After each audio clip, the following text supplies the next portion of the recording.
Good afternoon, everyone. Welcome to today's endocrinology grand rounds. And we are very happy to have Betty Villafuerte speak to us today.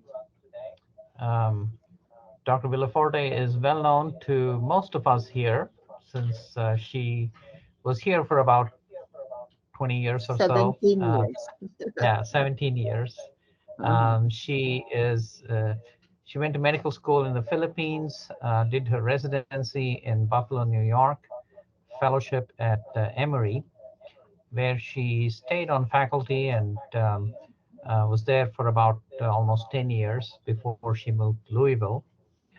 She was interested in studying IGF and its actions, and also identified a, a gene sensitin, which was responsible for some of the actions of insulin. And she worked on that for several years. She um, is also an outstanding clinician, very thorough in her clinical evaluations, and her knowledge of endocrinology is excellent. She was a fine teacher, and she stayed with us until just before the pandemic, or just as the pandemic started, in 2020, when she moved to Owensboro, and she has been in Owensboro and has been very gracious to give us these talks since then. Very insightful and clinically useful for us. So today she'll be talking about sequential therapy for long-term treatment of postmenopausal osteoporosis. So Betty, take over. Okay. Thank you very much, Sherry, for that kind introduction. Can you hear me? Yes, we can hear you, Dr. Villaforte. Okay. Okay. Thank you. So hopefully today's talk, it will help all of us understand the clinical presentation of postmenopausal osteoporosis. I've changed this from pathophysiology of osteoporosis, and to distinguish between the effects of anti-resorptive bone forming or dual acting drugs and the specific sequences by which it should be used for management of postmenopausal osteoporosis. And there's a controversy now whether on denosumab therapy, how long you have to use it. The reason for that is because there is significant rebound phenomenon that occurs after you stop using denosumab.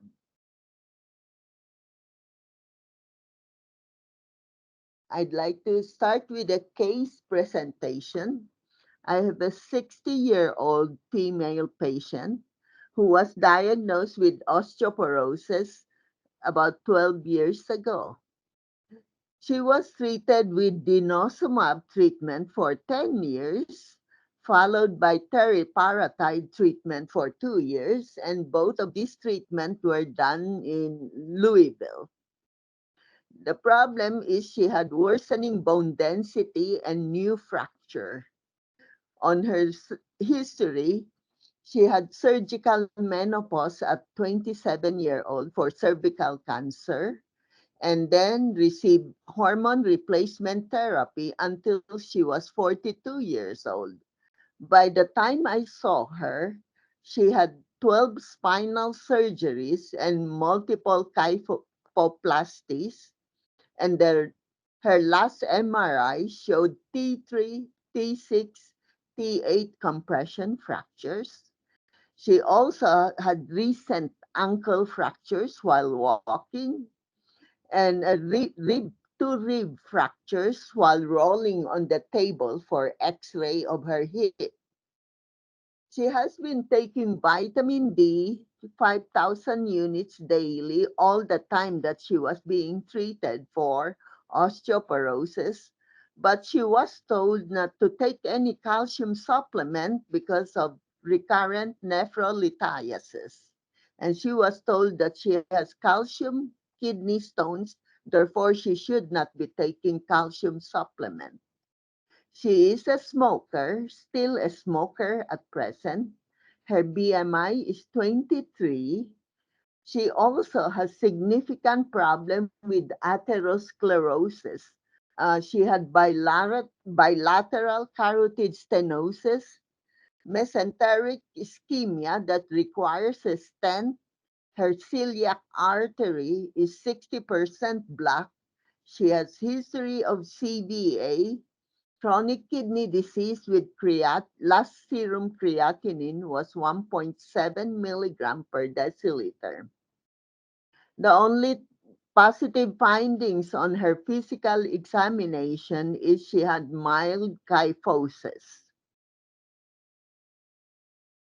Her initial labs showed her parathyroid hormone level may be slightly elevated, but she has normal serum calcium level, normal phosphorus and alkaline phosphatase level. She has very good 25 hydroxy vitamin D levels, slight medium level of 125 dihydroxy vitamin D, and her 24-hour urine calcium was low. It was collected twice. One time it was 25 milligram. The second time it was 40 milligram. But because of her history of kidney stones, I also did a concurrent uric profile, and her urine citric acid was very low at 82 nanogram per ml. So I initially treated her with calcitriol 0.25 microgram daily, primarily because of her CKD. Start her on slow-release citracal, which contains 1,200 milligram of calcium carbonate and 1,200 milligram of calcium citrate, not carbonate, BID, and at the same time gave her potassium citrate to prevent kidney stone formation. And her repeat 24-hour urine calcium while taking all of this was 103 milligrams. So we're now sure that she has some GI absorption of calcium. Therefore, we can start her on treatment for her osteoporosis. We gave her romosozumab 210 milligrams sub-Q every month for 12 months, and her bone density did improve finally. Her right femoral neck went down from minus 2.9 to minus 2.5, went up, by the way. Her left femoral neck bone density went up from minus 3.1 to minus 2.9. So is her right hip and her left hip, they all improved. After the 12-month therapy of romosozumab, we then switched her to denosumab. She just started getting the denosumab treatment. So the sequence of treatment in her case is she started with denosumab, then went to paratide, which you can see during my lecture. That's a very bad idea. Don't think that because teriparatide is bone-forming agent, um, and you did not get much from denosumab after 10 years, you really cannot switch to teriparatide because essentially you will neutralize all the benefit that you get from denosumab. So now we have to go from romosozumab to denosumab. I'll show you the data for that later on. The second case is a 60-year-old female again. I was seeing her for multinodular goiter, female pattern hair loss, and menopausal symptoms. She has history of gastric bypass surgery 22 years ago. current BMI is 24.80. She also had surgical menopause at 39-year-old, and because the OBGYN was managing her, she was then put on raloxifene 60 milligram daily with vitamin D and calcium supplement. So she has been taking raloxifene for over 10 years, had right wrist fracture 15 years ago. Otherwise, her physical examination was normal. And she then asked me whether I can take over her osteoporotic care because her bone density is not improving after 10 years of raloxifene treatment. Her initial lab showed some elevation in her parathyroid hormone level. Serum calcium level is normal. Thyroid hormone level is normal. Because of her gastric bypass surgery, her 24-hour urine calcium was 46 milligram while taking calcium supplement. This is her bone density. Her spine bone density has T-score of minus 3.4, left femoral neck minus 3.6, right femoral neck minus 3.2. While continuing raloxifene treatment, there was not much change in the hip area, but her lumbar density uh, keep on going down. So again, I put her on calcitriol, slow release citracal, my favorite calcium supplement, and her parathyroid hormone level did go down, and her 24-hour urine calcium level did go up from 46 milligram to 115 milligram. We're now starting her on denosumab treatment because her insurance refused both teriparatide and abaloparatide treatment. So going into the topic of osteoporosis, we know that it's a significant problem, endocrine problem. It affects 10 million of Americans. uh, the estimate is there's 2 million fractures yearly. It's a very expensive disease. The most common site of fracture is the vertebra, followed by the wrist, hip, pelvis, and other areas.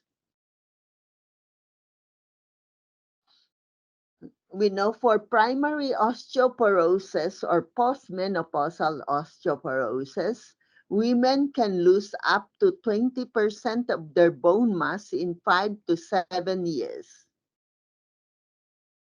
And the major risk factor for postmenopausal osteoporosis includes being female, being white or Asian, family history of osteoporotic fractures, especially hip fracture, early menopause, and lifestyle like sedentary lifestyle, excessive alcohol, caffeine, and tobacco use, BMI of less than 21, and inadequate sun exposure.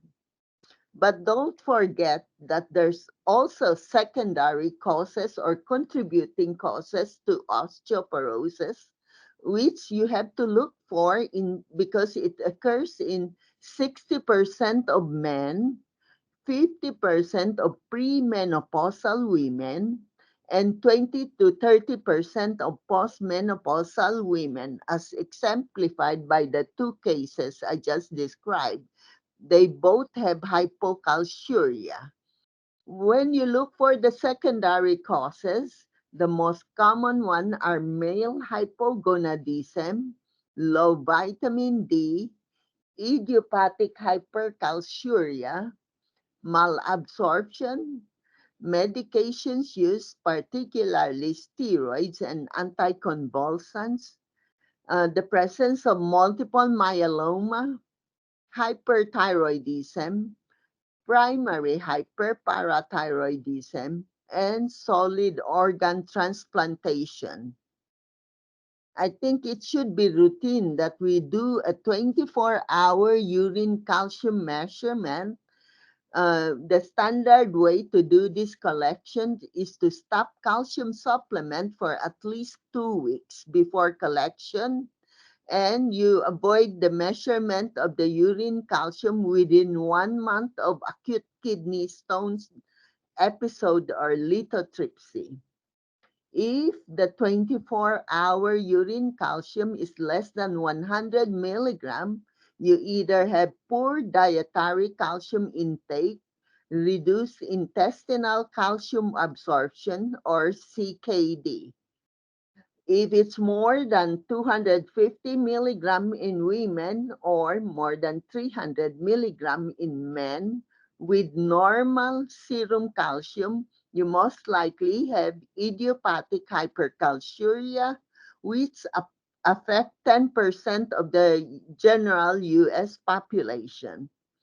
There's familial clustering, so I always ask whether they have family history of kidney stones, or and calcium kidney stones occur in about 10% of people with idiopathic hypercalciuria.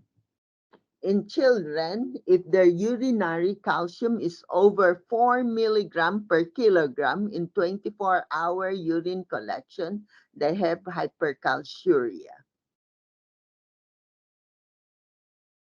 The problem is you cannot use the bone density measurement to determine whether this patient need treatment or not, because majority of the hip fractures occur in women who have osteopenia rather than osteoporotic bone density. You can not majority, most of a significant proportion of patients who have hip fracture have osteopenia. This study showed it's 54% has osteopenia and 46% has osteoporotic range of bone density. So osteopenia does not rule out, the possibility of bone fracture. That's why FRAX score become useful.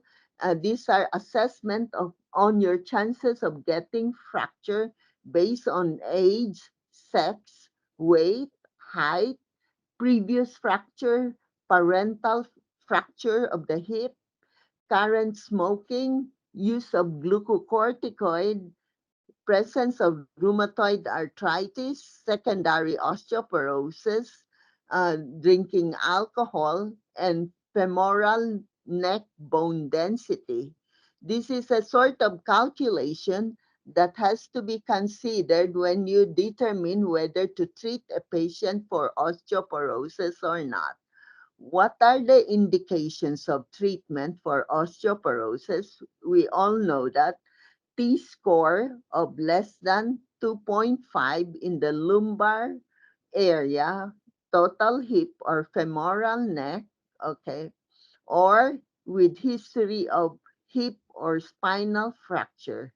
They're candidate for osteoporotic treatment. If they have osteopenic um, bone density range, meaning their T-score is between -1 to -2.5. You then look at the FRAX score. If the FRAX score is more than 3% chance of getting hip fracture, or more than 20% chance for getting osteoporotic fracture in the vertebra, then you have to treat them also. So you don't only treat patients with obvious osteoporosis by BMD measurement, but you also have to treat the patients with osteopenia when they have high fracture risk based on the FRAX score.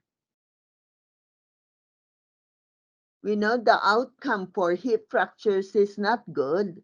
There's 300,000 of hip fracture every year. 24% excess mortality in 12 months, 50% do not recover their baseline function, and 25% require long-term nursing home care. It used to be maybe 30, 20 years ago, it was 50% mortality, but this has come down significantly. So, what are the medications we use to treat osteoporosis? Of course, the anti-resorptive medication, which slow bone loss but does not add to the current bone density. These are the bisphosphonates, the SERM, the selective estrogen receptor modulators like raloxifene and basedoxifene, the rank ligand inhibitors like denosumab. So these are the standard anti-resorptive medications available for us to use right now. The bone-forming medications includes the parathyroid hormone analogs, including teriparatide and abaloparatide, and the medications, the dual acting medication which slow the bone loss and build new bone are the monoclonal antibodies or sclerostin inhibitors. The recently approved one is romosozumab. In terms of their ability to improve bone density, you can see that all the newer agents can increase bone density at a much higher level compared to the um, bisphosphonate. For example, the bisphosphonate like alendronate, solidronic acid, denosumab, and teriparatide can increase the lumbar bone density by 5 to 10%, and they can increase the hip bone density by less than 3%. On the other hand, if you do a combined treatment using both denosumab and teriparatide, or you use romosozumab, then you go to alendronate or romosozumab to denosumab. Maybe I should just said Evenity to Prolia. You will increase your spinal bone density between 13 to 17.8%. And you also increase the hip bone density between 5 to 10%. So these are the agents that can significantly improve the hip bone density. I'm going to go briefly through the data on the treatment for osteopenia.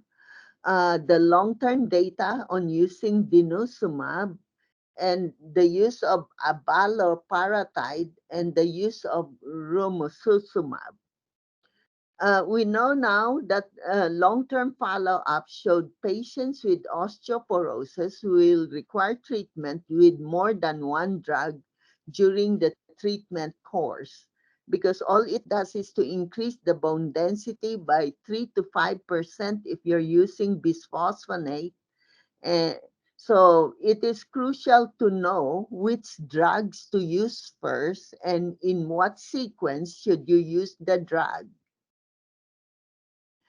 This is a study of using alendronate for 5 years versus using the alendronate for 10 years. If you use alendronate for 5 years and then go to placebo treatment for the next 5 years, the incidence of fracture goes up much higher than if you use alendronate for 10 years. So again, the fracture rate is lower if you use alendronate for 10 years. However, there's an idea of drug holiday primarily because of the risk for osteonecrosis of the jaw and atypical fracture of the femoral bone. Okay, so How long do you treat a patient for osteoporosis? If it's a low risk patient, it is suggested, Nelson Watts suggests that drug holidays after 3 to 5 years of treatment. If it's a high risk patient, you should treat the patient continuously for 10 years and then consider drug holidays. The ACE, American Association of Clinical Endocrinology, suggests, drug holiday after 3 to 5 years of treatment. The FDA recommend that um, drug holiday after 3 to 4 years of treatment. There is a consensus that you have to assess the patient for low fracture risk, moderate fracture risk, and high fracture risk, which I'll define later because the ACE has published the fracture risk and the criteria for defining the risk for fracture on different subgroups of patients. And with low fracture risk, the ACE recommended that give 5 years of treatment and then stay off treatment until the bone density goes down again or fracture occurs. For moderate fracture risk, use bisphosphonate for 5 to 10 years, then go on drug holiday for 2 to 3 years. For high fracture risk, consider drug holiday up to 2 years. But start non-bisphosphonate therapy immediately after using bisphosphonate. What about use of zoledronic acid in osteopenic patient? This is a long-term study showing in a bunch of nursing home patients in which they have osteopenia with no, with a moderate risk for bone fracture. They receive zoledronic acid infusion at least for four times during the 6-year study period. And it has been shown that the fracture risk goes down significantly if you treat osteopenic patient with zoledronic acid infusion um, for at least 4 treatments. In addition, the death rate also goes down significantly, and the incidence of cancer death also decreased significantly with zoledronic acid infusion. Therefore, it has been concluded, again, these are mostly nursing home patients with high risk of fracture. Zoledronic acid is effective in reducing fracture in older osteopenic women. You require at least 4 infusions over 6-year period, and it decreased the mortality and cancer incidence in this patient. The second issue is, you know that denosumab, at first, the first batch of studies was for 3 years. Okay, it showed increasing bone density. And if you continue it for the next 3 to 9 years, it will, the bone density will continue to increase. Therefore, it's recommended that denosumab is a kind of forever medication. You have to use it continuously for it to be effective. And the incidence of fracture also decrease if you use it longer. Instead of 3 years, you use it for, you know, 9 to 10 years, and the incidence of fracture will go down farther. The problem is after 10 years, if you stop giving them denosumab, this is what happened. Within 6 months of the last denosumab dose, the lumbar spine density will go back to the baseline as if you never give the patient treatment. The hip bone density also will go down within 6 months of stopping denosumab. So these are there is also elevation of C-telopeptide, meaning there's increased bone destruction or increased bone turnover within the 6 months of stopping denosumab. And it's associated with increased vertebral fracture after you stop it after 10 years of treatment. In case you don't know, denosumab is very expensive. Most of the patient on Medicare Advantage insurance has to pay $800 copay every time they get denosumab. And you have to do that for 10 years, so 1,200 every year for 10 years. So denosumab must be administered in a continuous fashion. Unlike bisphosphonate, no medication holiday is recommended with the use of denosumab. Whether how to stop denosumab is being studied now because of the rebound phenomenon. So the ACE suggests that if you're going to do denosumab, which by the way is much more effective than most bisphosphonate treatment, you should expect bone loss if you stop the use of denosumab. Therefore, you need to target your BMD target should be higher than if you're going to start bisphosphonate. You should aim for a HIP T-score threshold of equal or greater than minus 1.5 before you can stop denosumab. The European Calcified Tissue Society recommends performing bone DEXA scan 6 months after the last denosumab injection and routinely switching to alendronate if you use denosumab for less than 2.5 years, or you had to switch to zoledronic acid infusion if you use denosumab for more than 2.5 years. You also need to measure the C-telopeptide 3 and 6 months after starting alendronate or zoledronic acid.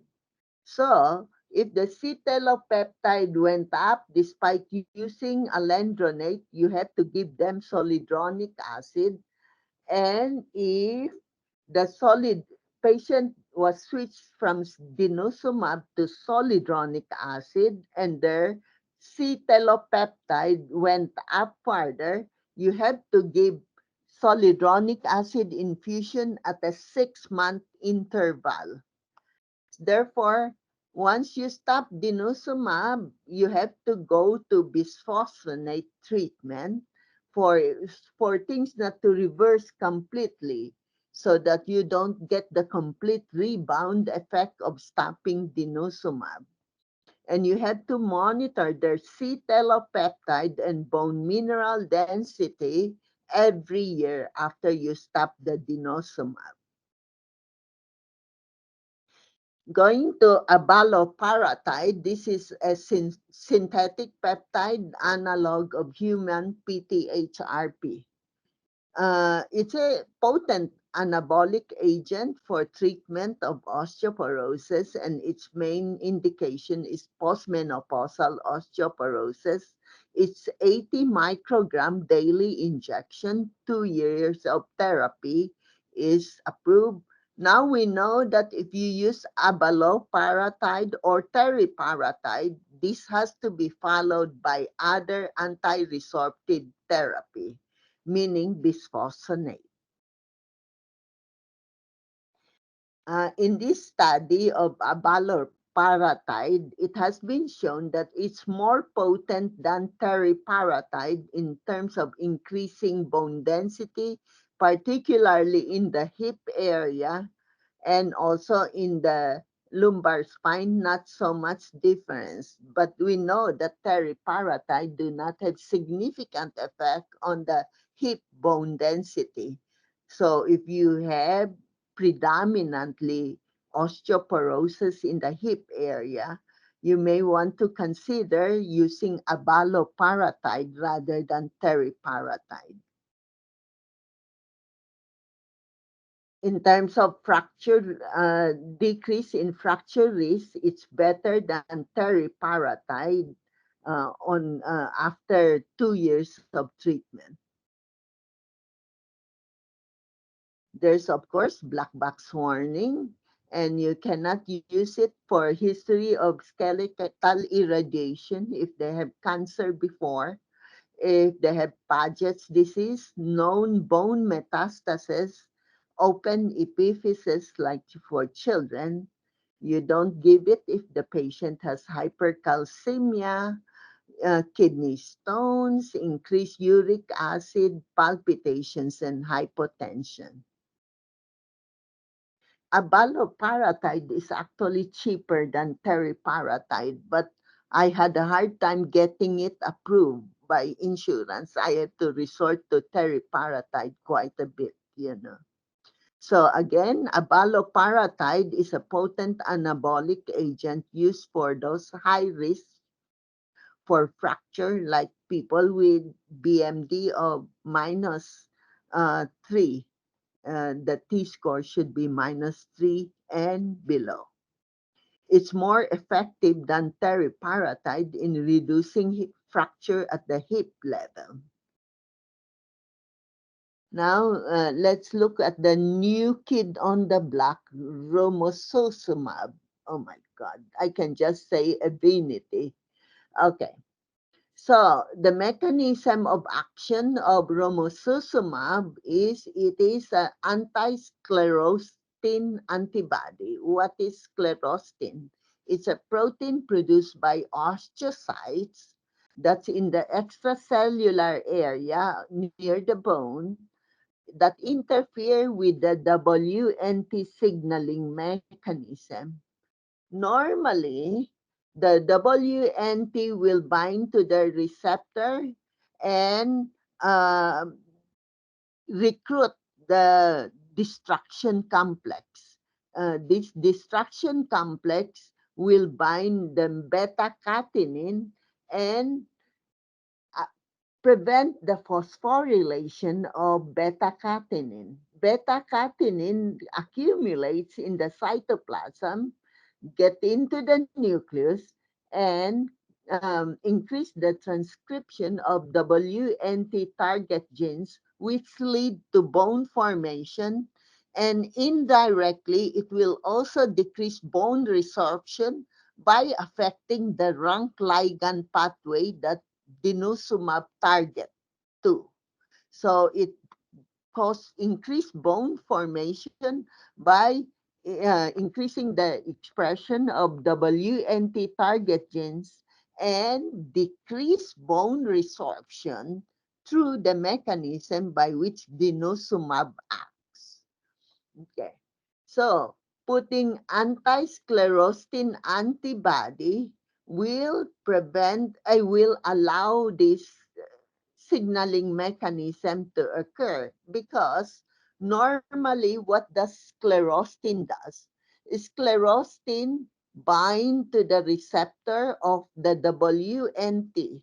So it is competing with WNT for the same receptor. When sclerostin bind to that receptor, you don't get the recruitment of the distraction complex.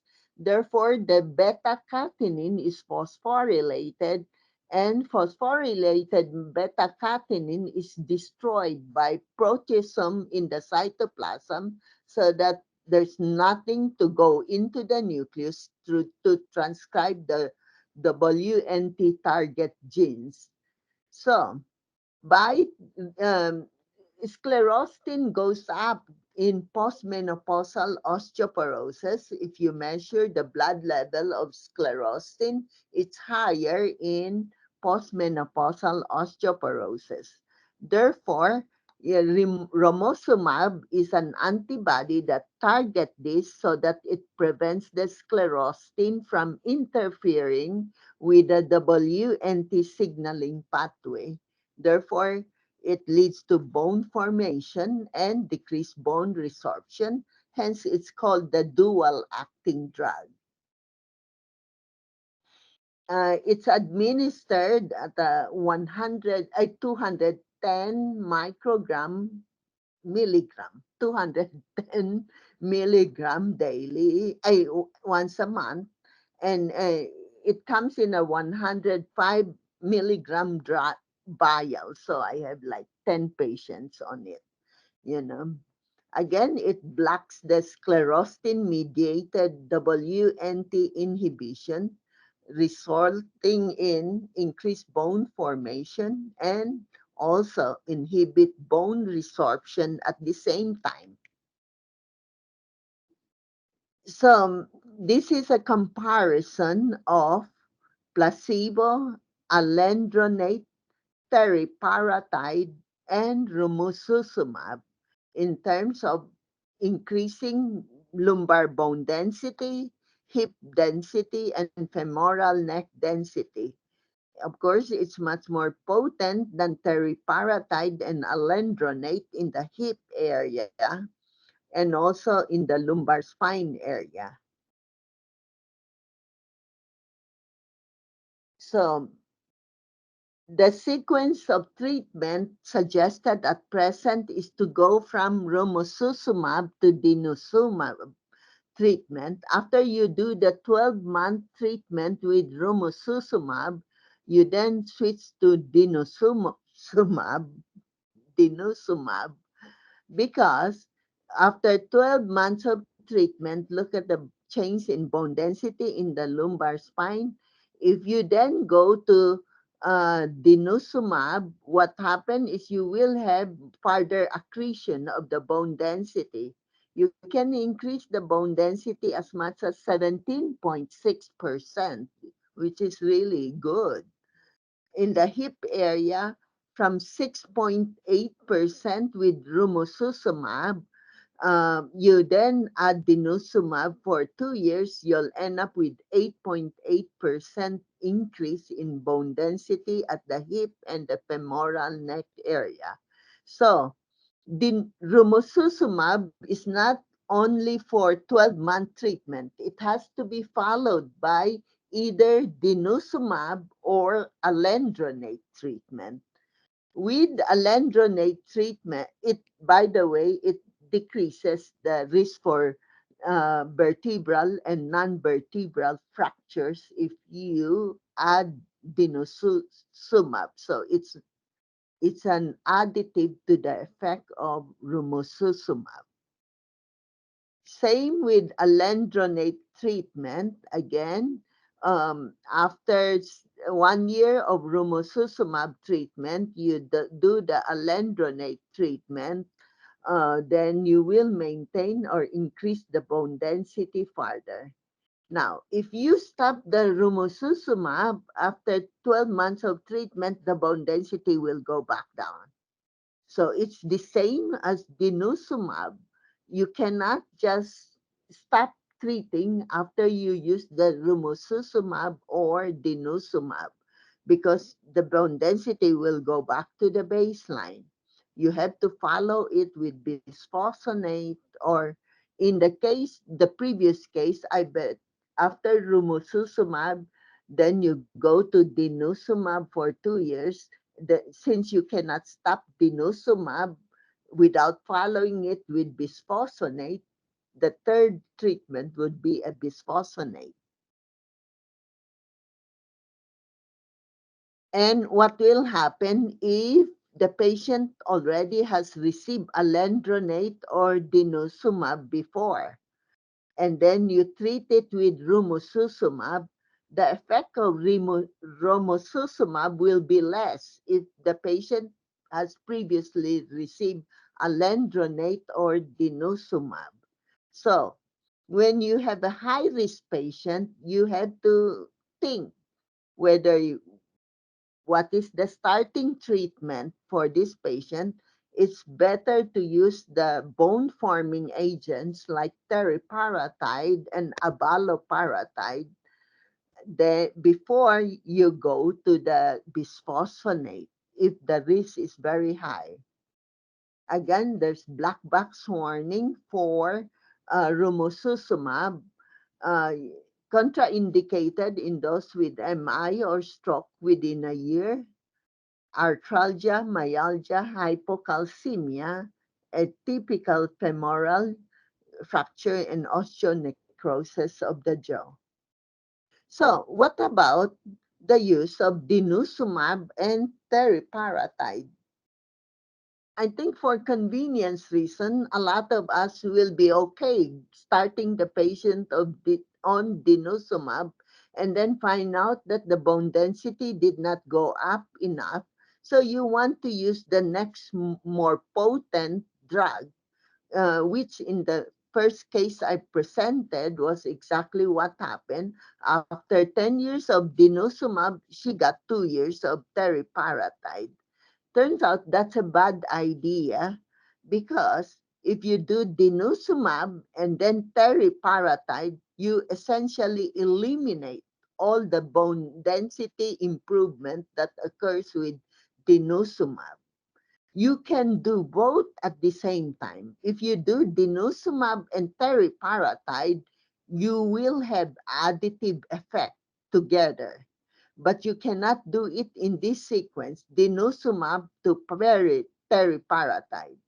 On the other hand, if you use teriparatide first and then go to denosumab, it's okay because the bone density will continuously to improve. So again, just remember you don't go from denosumab to teriparatide because you neutralize all the effect of denosumab.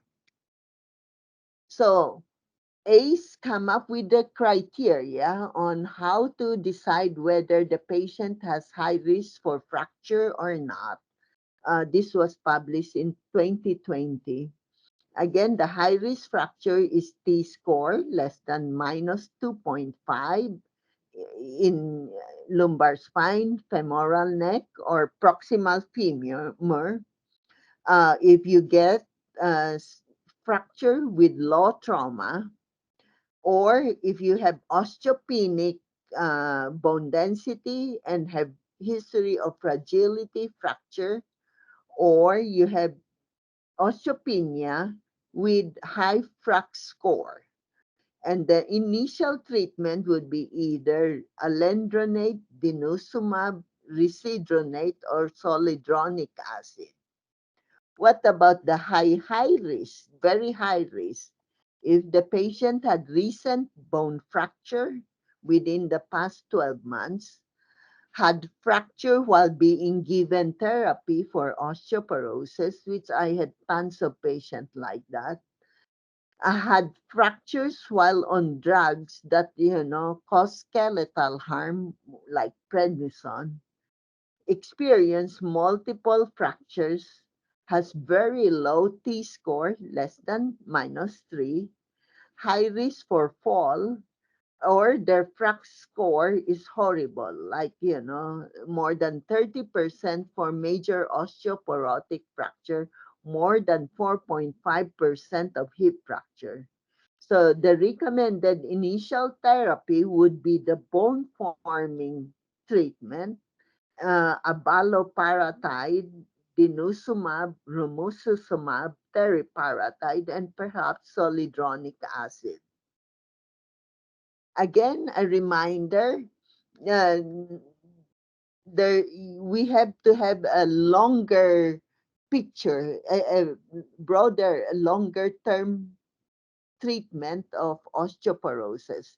It's no longer just give 5 courses of zoledronic acid. The bone density looks okay. It's not terrible, but go on drug holiday. We have to consider combined treatment if the risk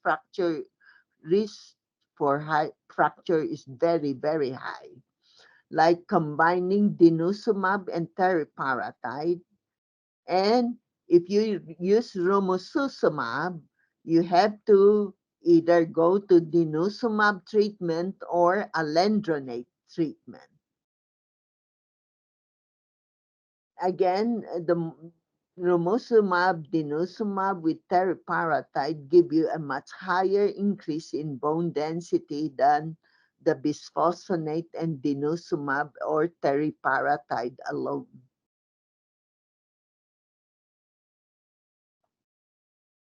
In summary, for patients who discontinue denosumab, you need to follow it up with anti-resorptive therapy in the form of either alendronate or zoledronic acid to prevent the overshoot in bone remodeling and reversing the bone density loss completely to before treatment. And transitioning from denosumab to teriparatide or perhaps abaloparatide should be avoided as this leads to accelerated bone remodeling and rapid bone loss.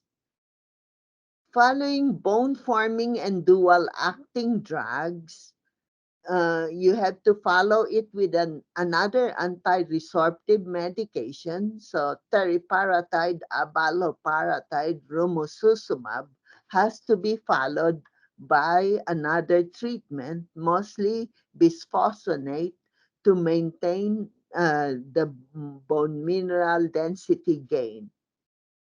In postmenopausal women who has not received any previous treatment for osteoporosis, the greatest gain in bone mass are achieved with initial use of bone forming or dual acting drug followed by an anti-resorptive treatment. If you start with bisphosphonate treatment, this may decrease the effect of dual acting drug or bone forming drug. So you have to look at the risk closely and assess the risk for repeat bone fracture before deciding what should be the initial treatment.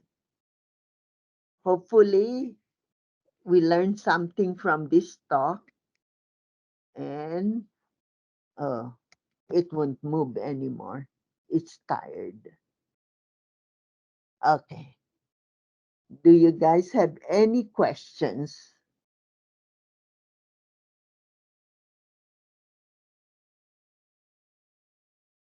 I cannot see if you ask question by typing the question. I cannot see the screen right now. Oh, maybe I should. Dr. Villafuerte, can you hear me? Yes, I can hear you. Nice overview. Couple of questions. One is regarding how you use bone turnover markers in your practice. Okay. I do use C-telopeptide, but I don't do the bone forming parameter. Remember the European Calcified Society, I guess the Osteoporotic Yeah. Society, suggested using C-telopeptide as a marker for looking at bone turnover. So if you use denosumab and then the C-telopeptide goes up significantly after uh, 6 months, then you know that there will be more bone resorption. Therefore, you have to go with that alendronate or zoledronic acid treatment. In the two cases I presented, the first case, the C-telopeptide never came down even with rumusumab. It was very high. It's about 1,000. After the rumusumab treatment, it was 800 something. So there was still ongoing significant bone breakdown. That's why I went to denosumab immediately. In the second case that I presented, the lady that was treated with raloxifene for over 10 years and the bone density is terrible, her C-telopeptide was low in the first place. It was in the 200 range. And then, I just started denosumab treatment, so I don't know what will happen to the. I think the European Society for Bone organization has used tend to use the bone forming and resorption marker more Mhm. often than the American Society. Yes, ACE yes. does not recommend it much. There's really no Hmm. data from ACE. Yeah. Yeah. So Mm, but I find it useful to decide. I have lots of porcelain patient. You know, I'm not kidding. I have one patient who, if you hug her, she will crack her mhm, ribs. mhm. You know, uh, and this January with the snowstorm, I said, you cannot walk on snow. You have to cling to your husband nonstop, you know. You, so she went down from my clinic and fell and frankly break her wrist and her hip at the same time, Oh you know. no. So there are a lot of porcelain patient here because a lot of them were previously treated in Louisville. I don't know by who. I did not ask which endocrinologist did you see.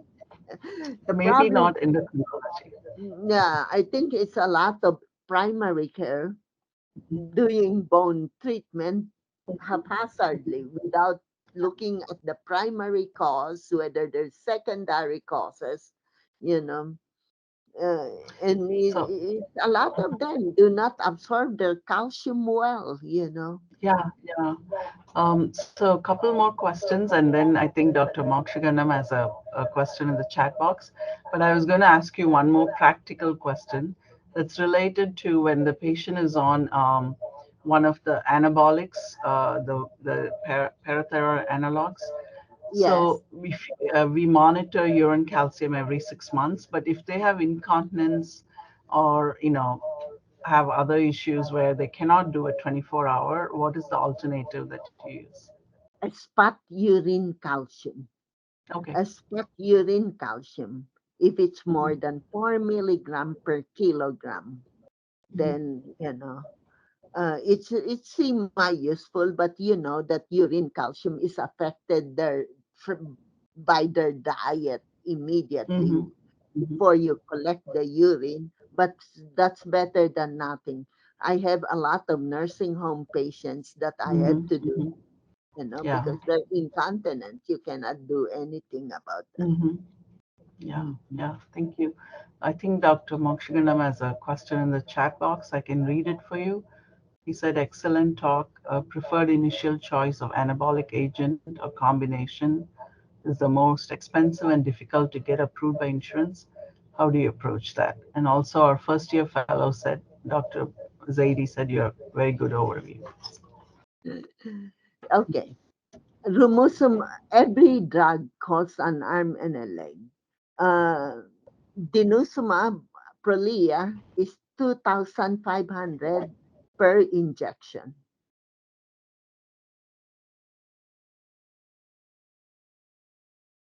I said the copay is 600 to 800 per treatment.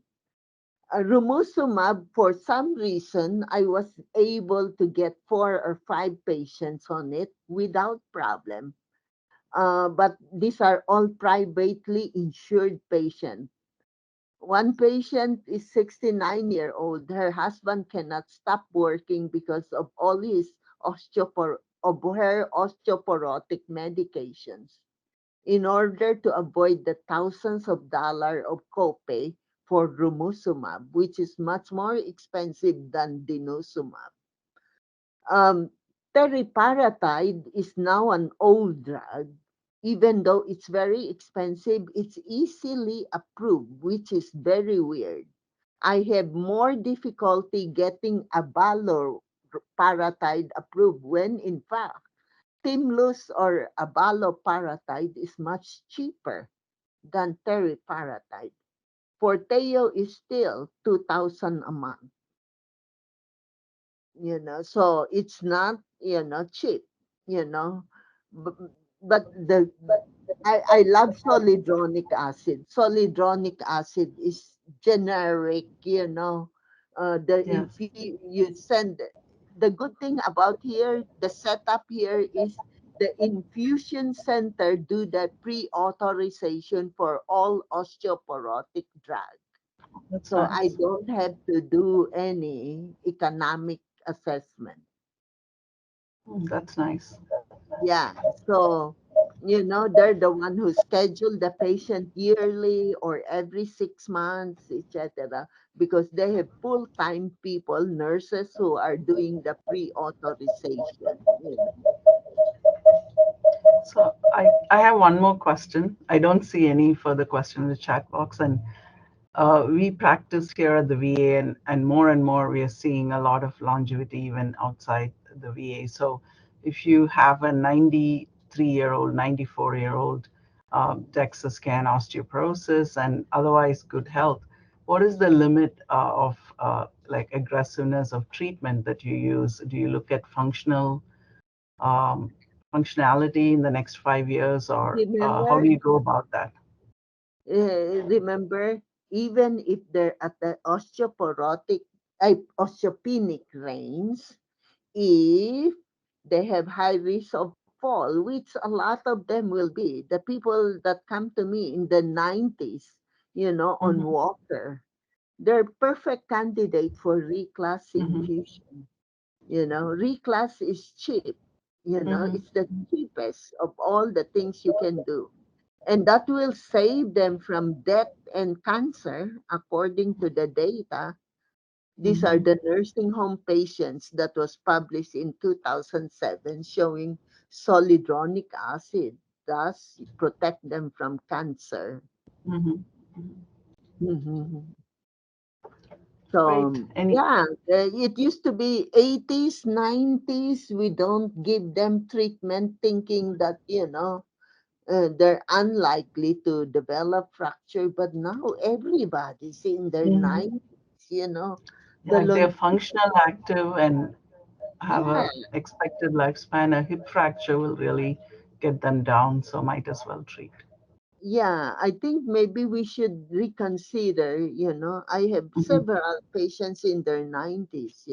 Yeah, I use the 2-year rule Mhm. if their life expectation is beyond the 2 years when I'm seeing them, because the benefit only will show up after several weeks, months to a year. So Mhm. at least two to 3 years life expectancy and walking around, then it's probably Uh-huh. a good idea to treat them. Yeah, yeah. I think, Because I have 96-year-olds eh, at the VA that I'm seeing now with this. yeah, now everybody's living that long. It's crazy.